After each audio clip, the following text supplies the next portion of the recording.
Emily you like, I think. I'm really fond of Emily. Fond of is actually the wrong word. I was really impressed by Emily. So the first thing to say about it is, as was made clear in that, it is not a biopic. I mean, it is not a biopic in the same way that Andrew Dominik's Blonde is not a biopic.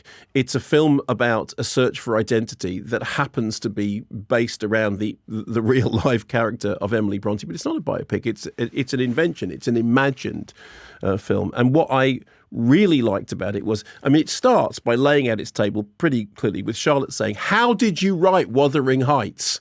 And then the film then kind of goes back into kind of to create an emotional atmosphere, which somehow would seem to be the soup from which Wuthering Heights comes.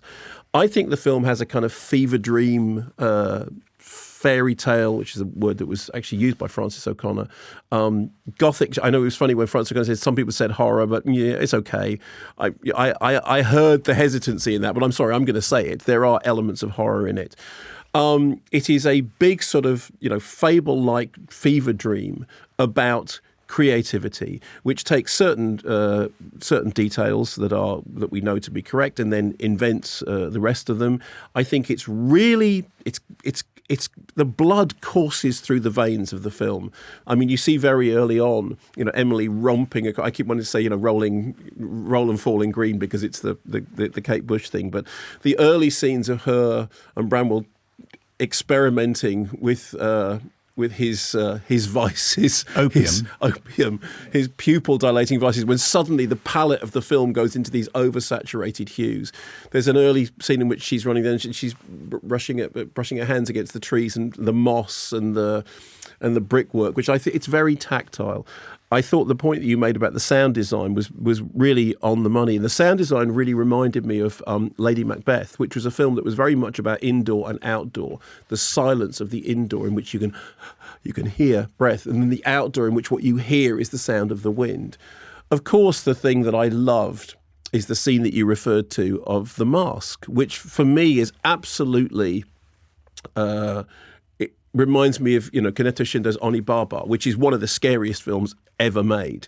Because William Friedkin said it was, a big influence on The Exorcist, which is a film about you put on a mask and it sort of becomes a possessing entity. Now, during that sequence in which it's a parlor game that turns into a seance that then seems to turn into a ghostly apparition, but then, as you yourself said, later on, we're told, no, it was just invention. I think that is a really wonderful scene for explaining how the power of somebody's creative imagination can create a world that becomes real in the physical world, although it is an imagined world. And in a way, I think that's kind of a way of describing what the film is doing with its mix of history and invention. You mentioned Nana Siegel, who of course shot Hope Dixon Leach's wonderful film, The Leveling, and brings such a great sensibility. This, widescreen, handheld. It was very interesting hearing about, not hitting marks, not blocking in that way. The whole thing felt very, very organic.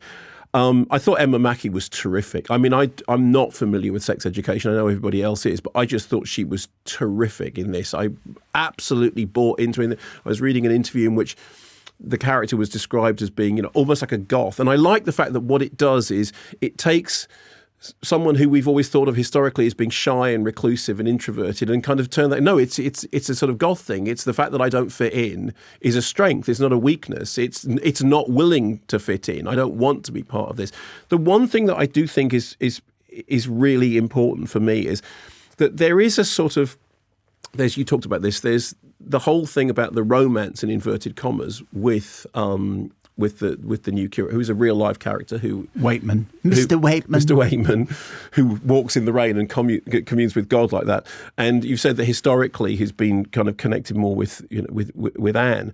My feeling about him always was that he's a piece of furniture. It's not to do with him; it's to do with the landscape. The thing that she's in love with is the landscape. It's not to do with your acting, by the way. When you describe there as a piece of furniture, no, it's not like it's not in the Julian Sands way. Or no, I mean it's that the character is just, she has this sort of life force, this lust, this joie de vivre, which is, absolutely projected onto the landscape. And he just happens to be in the way of it. He just happens to be the vessel. At least that's how I read it. But I mean, what I really enjoyed was how just lusty and vibrant it felt. And I want to say this as well. Frances O'Connor's performance in AI is astonishingly good. And as I've said, when I first saw AI, I just didn't get it at all, and I was sniffy about it. And then years later, I went back and revisited it, and I ended up apologizing to Spielberg. I actually think it's one of his best films, and I was completely wrong about it. And one of the stuff that works best in AI is the 40 or whatever it is minutes in which David is with Monica. Her performance as Monica is just breathtaking. And I think that she understands directing actors because she has that in her. And I thought it was great. I really enjoyed it. And in much the same way as I really enjoyed Andrew Dominik's Blonde, which I know is not a comparison that everyone will welcome. But they both felt to me like inventive takes on subjects that we thought we knew about.